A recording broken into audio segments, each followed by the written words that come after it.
On continue l'étude des diagrammes potentiels pH avec la seconde vidéo sur le sujet. Alors, dans cette vidéo, on ne va toujours pas commencer à étudier des diagrammes potentiels pH complets. On va d'abord, dans un premier temps, essayer de comprendre pourquoi j'ai besoin, avant de tracer un diagramme potentiel pH, de fixer ce qu'on va appeler une convention de tracé. On verra ça sur l'exemple de l'iode et puis du fer.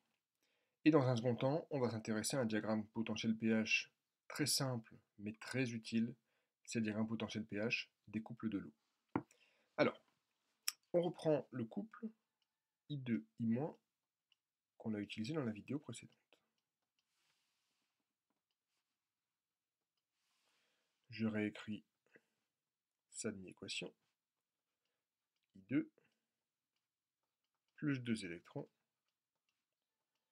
donne 2 I-. Et donc, je vais écrire son potentiel d'électrode à l'aide de la formule de Nernst. E égale E0 plus, alors, à partir de maintenant, je vais écrire 0,06 et pas 0,059 pour simplifier un petit peu. 0,06 sur 2 fois log de concentration de I2 sur concentration de I- au carré. Et en fait, ce carré change tout.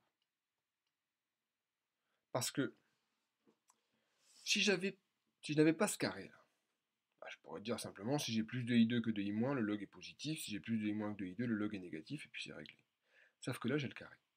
Donc en fait, bah, ce que je pourrais comparer, c'est I2 et I- carré, pour savoir si le log est positif ou négatif. Mais moi, ce qui m'intéresse, c'est bien de comparer I2 et I- pour savoir où est le domaine de prédominance de I2, où est le domaine de prédominance de I-. Et bien là, tel quel, je suis incapable de le faire. Donc, c'est là qu'on va introduire cette notion de convention de tracé. Quand on trace un diagramme potentiel pH, il y a toujours une convention de tracé. Et cette convention de tracé, c'est de dire que la somme des concentrations des espèces solubles est égale à une constante fixée au moment où on décide de tracer le graphe sur une frontière entre deux domaines de prédominance. Donc sur une frontière,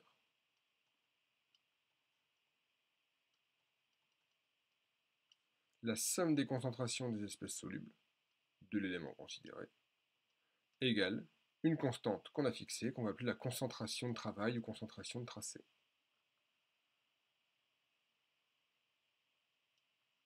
Alors en général, cette concentration de tracé, elle se met sous la forme 10 puissance moins n mol par litre.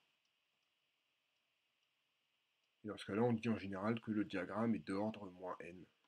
Alors, nous, souvent, on va travailler avec des concentrations de travail en 10-2 mol par litre, la plupart du temps. Après, on verra que le 10-6 peut avoir un intérêt parfois, on en discutera un petit peu plus tard. Donc ici, qu'est-ce que ça signifie? Eh bien, sur la frontière, j'insiste bien, on est sur la frontière. Je vais avoir concentration de I- plus concentration de I2 égale la concentration de tracé. Mais je vais aussi avoir, puisque je suis sur la frontière délimitant les deux domaines de prédominance, bah, il n'y en a aucun des deux qui prédomine sur la frontière, donc I2 égale I-. Et là, je vais être capable d'exprimer les concentrations d'I- et de I2 en fonction de CT. Puisque les deux sont égaux, eh bien, ça veut dire que 2 fois I- vaut CT, 2 fois I2 vaut CT, et donc j'ai I- égale I2 égale CT sur 2. Et ça, je vais pouvoir le remettre dans ma formule de Nernst. Donc j'insiste, hein, tout ça c'est vrai sur la frontière, entre les deux domaines de prédominance. Donc ça me donne E égale E0 plus 0,03 log de, donc bah, CT sur 2 au numérateur et CT sur 2 au carré au dénominateur.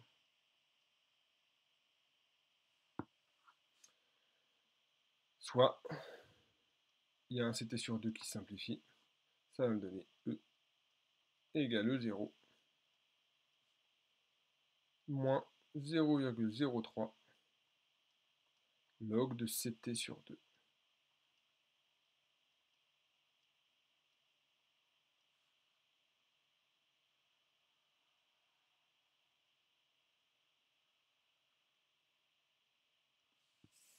Voilà la valeur du potentiel. Bon, on voit que ça ne dépend pas du pH. Mais en tout cas, c'est la valeur du potentiel qui va séparer les domaines de prédominance de I- et I2.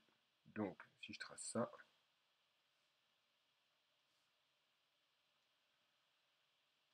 pH, potentiel, et donc ici j'ai une droite horizontale. Alors on verra évidemment quand on verra le diagramme potentiel pH de l'iode qu'à droite il va se passer autre chose. Mais en tout cas, ici tout ce que j'ai besoin de savoir pour l'instant, c'est que ici j'ai I2, que là j'ai I-, et que contrairement au cas du permanganate où c'était le E0 qui séparait les deux, à pH égale 0, cette fois c'est E0 moins 0,03 log de Ct sur 2. Et on voit qu'en fait la position de cette frontière dépend de la convention de tracé choisie puisqu'elle dépend de Ct. Voilà pourquoi il est indispensable, lorsqu'on trace un diagramme potentiel pH, de fixer une convention de tracé, c'est-à-dire de choisir une concentration de travail. Alors, on va essayer de le comprendre aussi sur l'exemple du fer. Alors, pas le couple du fer qu'on a vu dans la vidéo précédente, mais le couple Fe2+, Fe solide. Alors pourquoi pas Fe3+, Fe2+, parce que Fe3+, Fe2+, on se rendrait compte qu'il n'y a absolument pas besoin de convention de tracé, que les deux seront séparés simplement par le 0. Par contre, pour ces deux-là, on va voir aussi l'intérêt de la convention de tracé. Donc j'écris la demi-équation, Fe2+, plus 2 électrons, donne Fe. Et là, c'est un des cas où il ne faut pas oublier de préciser les états, parce qu'il y en a un qui est sous forme de solidité, l'autre qui est sous forme solide. Nernst, E égale 0, plus 0,06 sur 2, donc 0,03, log de, il y a concentration de l'oxydant, enfin activité de l'oxydant, c'est-à-dire concentration d'effet de plus, sur activité du réducteur, et bien ici c'est le fer solide, donc c'est 1. Et donc, je me rends compte qu'il y a juste effet de plus qui apparaît. Il n'y a plus le fer solide. Donc comment je trace une limite entre les deux? Et bien avec ma convention de tracé. Sur la limite entre les deux domaines, celui du fer solide et du fer 2, la somme des concentrations des espèces dissoutes vaut Ct. Quelle est la seule espèce dissoute ici? C'est Fe de plus. Donc sur la frontière,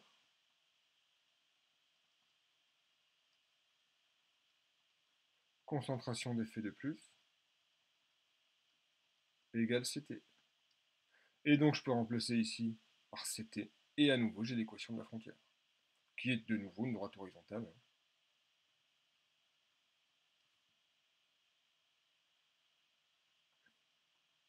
Alors je ne mets pas de valeur, hein, ce qui m'intéresse pour l'instant c'est juste le principe. Donc j'aurai ici Fe de plus, ici Fe. Et entre les deux, la frontière est à E0.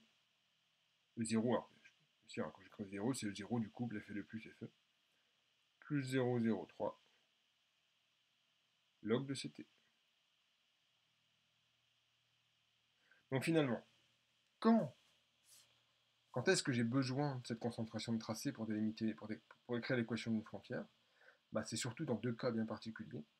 Quand l'une des deux espèces est sous forme solide, auquel cas son activité bah, c'est 1 et donc n'apparaît pas clairement dans Nernst, ou alors quand le coefficient stoichiométrique de chacune des deux espèces n'est pas le même dans la demi-équation, auquel cas bah, le rapport n'est pas directement un rapport de concentration entre l'un et l'autre, mais il peut y avoir ici un carré ou un cube, et donc dans ce cas-là je suis obligé à nouveau d'écrire la convention de tracé. Si j'ai le même coefficient stoichiométrique et que deux espèces sont en solution, il n'y aura pas de problème, c'est le cas du Fe3+, Fe2+, je peux l'écrire, hein. Fe3+, Fe2+, donc j'ai Fe3+, plus un électron qui est égal à Fe2+, et donc si j'écris Nernst, ça me fait E0 plus 0,06 log de concentration en Fe3+, sur concentration en Fe2+. voyez là, pas de problème. Si le log est positif, c'est que j'ai plus de f trop plus que de f de plus, j'ai e plus grand que 0. Si le log est négatif, c'est que j'ai f trop plus petit que f de plus, e plus petit que 0. Bon, je pensais faire le diagramme de l'eau dans cette vidéo, mais ce sera dans la prochaine. On arrête là pour le moment.